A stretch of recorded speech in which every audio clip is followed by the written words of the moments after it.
Сәлем достар, бүгін мен сіздерге осындай өте дәмді және оңай жасалынатын шурпаның рецептісімен бөлісемін. Ол үшін қазанымызға менде қойдың еті, қойдың сүйегін салдым. Және де бетін қақпағын жауып, қайнағанын күттім. Қайнағаннан кейін бетіне осындай көбіктер шығады, соларды алып тастаймыз.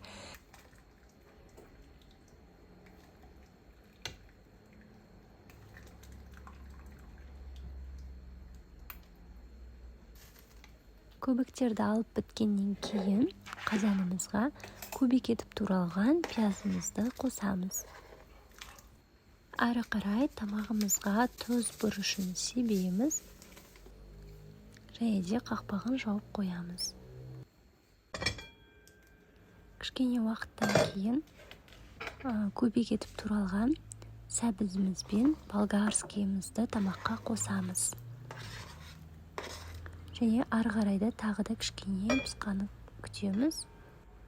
Пысқан пияздарды мен бетінен алып тастадым да ары қарай үстіне көбік етіп туралған картошканы қостым. Үстінен қызанақты қостым, көбік етіп туралған. Және де пысқан етімді шығарып алдым. Қайтадан турап орнына бірақ саламыз.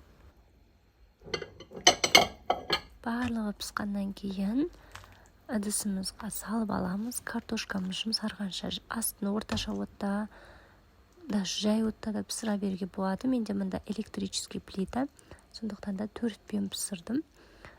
Өте дәмді шықты. Міндетті түрде үйдегілерге осы тамақты жасап беріңіз. Өте дәмді. Ал ас болсын. Ұнаса лайк басып, комментарий жазып қалдырыңыз. Мына сорпаны міндетті түрде жасап көру керексіз.